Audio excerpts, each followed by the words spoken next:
Shalom Bapak Ibu yang dikasihi Tuhan. Kita bertemu kembali di ibadah kelompok tengah minggu Gereja Kristen Indonesia Cabang Mojokerto. Bapak Ibu yang dikasihi Tuhan, walaupun kita tidak bisa bersekutu secara fisik di gereja, tetapi kita tetap bisa bersama bersekutu di ibadah online ini. Bapak Ibu, marilah kita bersatu hati menyiapkan ibadah kita ini, karena firman Tuhan itu seperti janji yang untuk kita selalu baru tiap pagi. Mari kita nyanyikan janjimu seperti fajar pagi hari ini.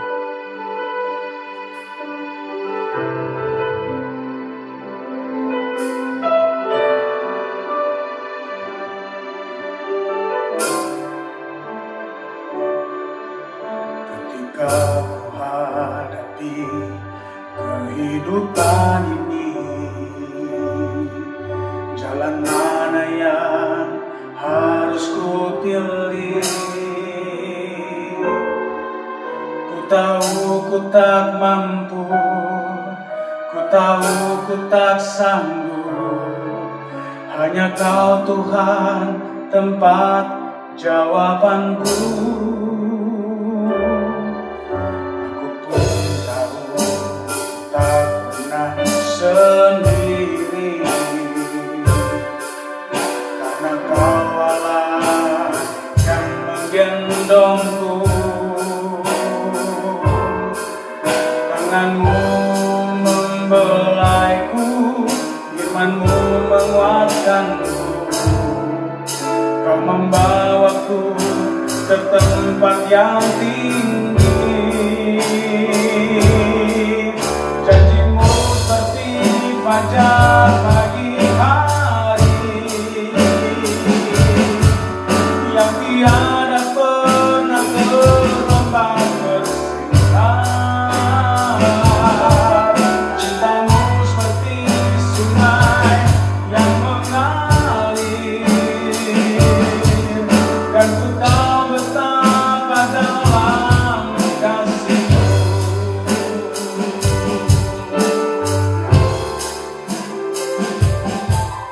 Aku pun tahu tak pernah sendiri, sang Kau Allah yang menggendongku. Tangan-Mu membelaiku, firman-Mu menguatkanku. Kau membawaku ke tempat yang tinggi. Janji-Mu seperti fajar pagi hari, yang tiada pernah terlambat bersinar. Cinta-Mu seperti sungai yang mengalir, dan ku tahu betapa dalam kasih-Mu.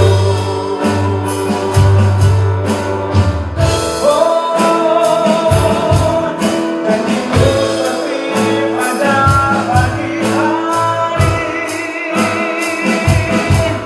yang tiada pernah terlambat bersinar. Cinta-Mu seperti sungai yang mengalir, dan ku tahu betapa dalam kasih-Mu. Dan ku tahu betapa dalam kasih-Mu. Dan ku tahu betapa dalam kasih-Mu.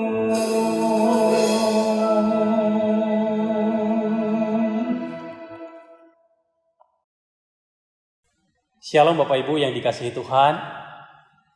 Hari ini kita merenungkan sebagian dari firman Tuhan. Sebelumnya kita berdoa.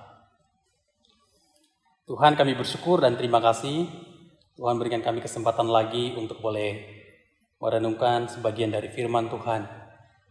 Kiranya firman Tuhan ini boleh menolong kami untuk boleh semakin mengerti kehendak Tuhan dalam hidup kami, dan juga boleh memahami keberadaan kami di tengah-tengah pandemi COVID-19 ini ya Tuhan. Biarlah melalui renungan ini boleh menolong kami semakin bertumbuh dan semakin serupa dengan Engkau. Kami siap disapa oleh firman-Mu ya Tuhan, di dalam nama Tuhan Yesus. Haleluya. Amin. Bapak, Ibu, dan saudara yang dikasihi Tuhan, saya mengambil nats renungan dari kitab Roma 8 ayat 28. Begini firman Tuhan. Kita tahu sekarang bahwa Allah turut bekerja dalam segala sesuatu untuk mendatangkan kebaikan bagi mereka yang mengasihi Dia, yaitu bagi mereka yang terpanggil sesuai dengan rencana Allah. Tema renungan singkat ini adalah Allah turut bekerja dalam segala sesuatu. Bapak Ibu, sebagian orang itu memiliki pemahaman atau cara pandang bahwa Allah setelah menciptakan alam semesta dan dunia ini beserta isinya, Allah sudah tidak lagi memelihara atau meninggalkan begitu saja. Sehingga terjadilah kelaparan, kekacauan, perang, dan juga terjadi bencana-bencana. Dan ini adalah sebuah pemahaman yang sering kita dengar, deisme. Tetapi orang Kristen berbeda cara pandangnya memahami tentang alam semesta dan juga tentang rencana Tuhan bagi ciptaannya. Kalau kita lihat bahwa Allah itu tidak pernah diam atau tidak pernah meninggalkan ciptaannya. Allah tidak pernah membiarkan manusia atau umatnya berjalan begitu saja atau melakukan setiap rutinitas tanpa campur tangan dan tanpa penyertaan Tuhan. Kita tahu bahwa di dalam teks kita tadi bahwa Allah itu turut bekerja dalam segala hal untuk mendatangkan kebaikan bagi setiap orang yang mengasihinya. Nah, pertanyaan pertama yang muncul dalam teks ini kita bisa bertanya adalah di mana sajakah Allah itu turut bekerja bagi kita? Bapak Ibu, Allah turut bekerja dalam segala sesuatu, itu segala kondisi dan segala keadaan kita.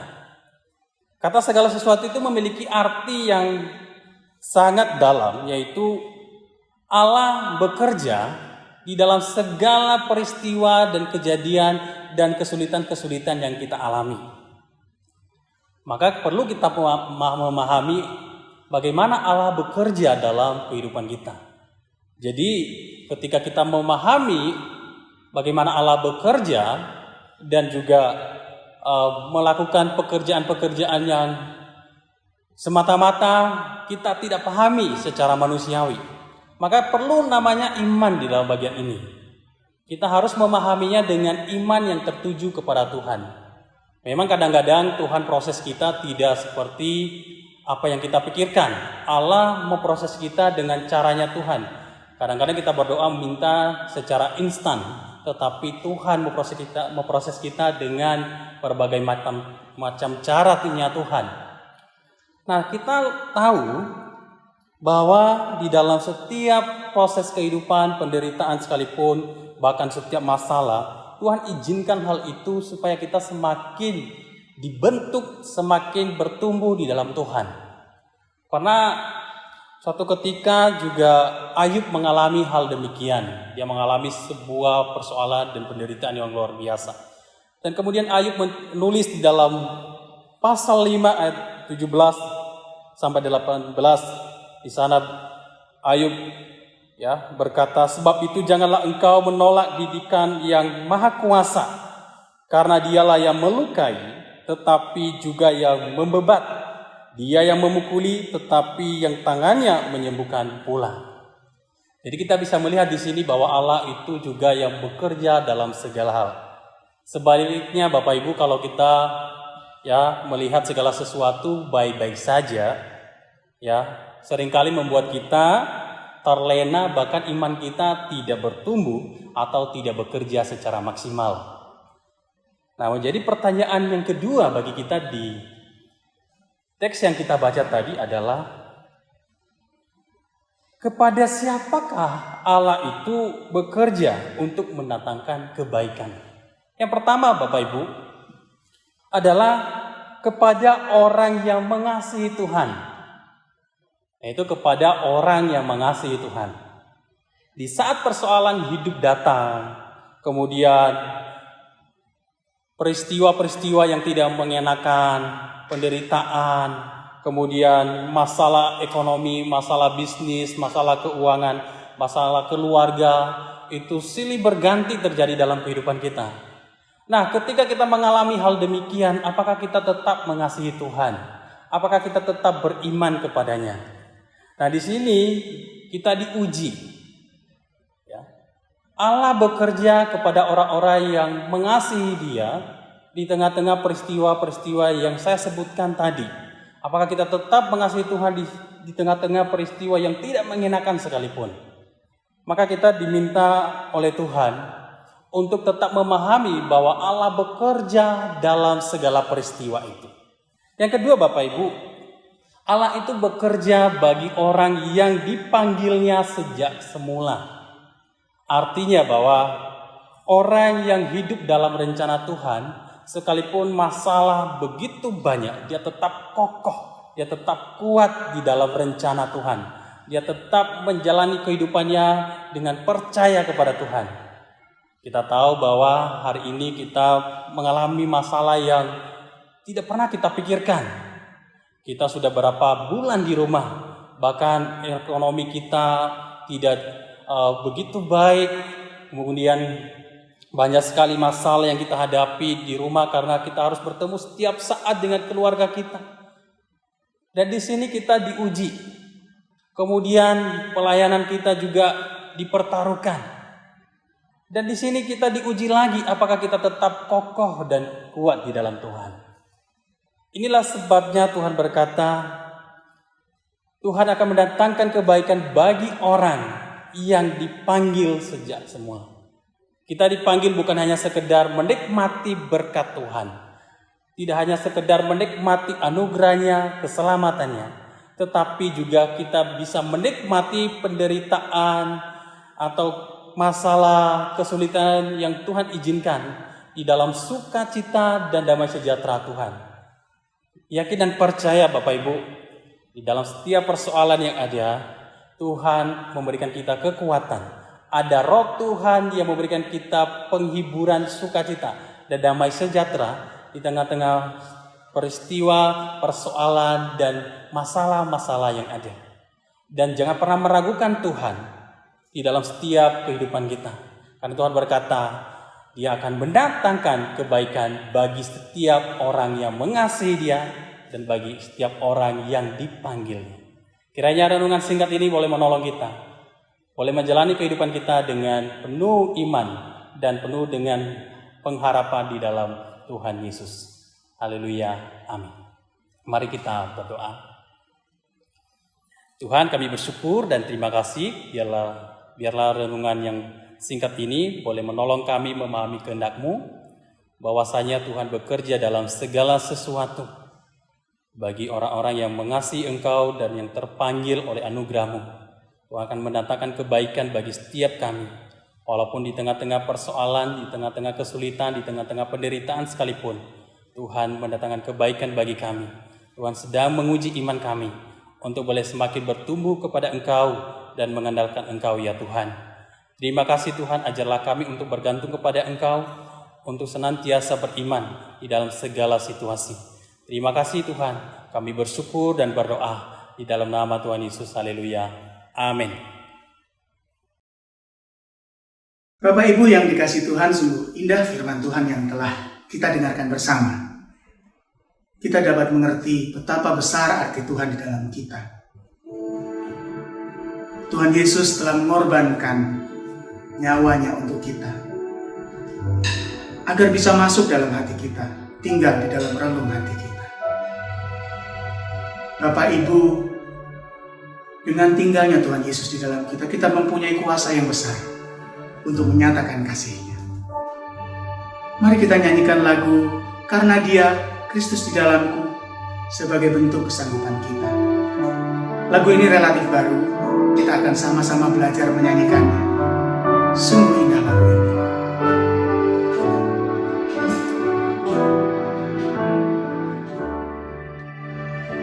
Sungguh besar anugerah dalam Yesus, kasih surga kita kali ini, sukacita kebenaran yang bebas, kasih sempurna damai yang harapanku hanyalah dalam Yesus, hidupku terpaut padanya. Oh betapa ajaib mulia kasih-Nya, karena Dia Kristus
hati, ku kan terus memuji,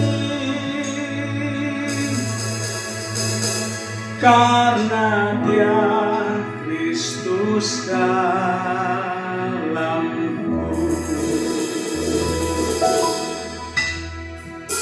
Tuhan Yesus memberkati.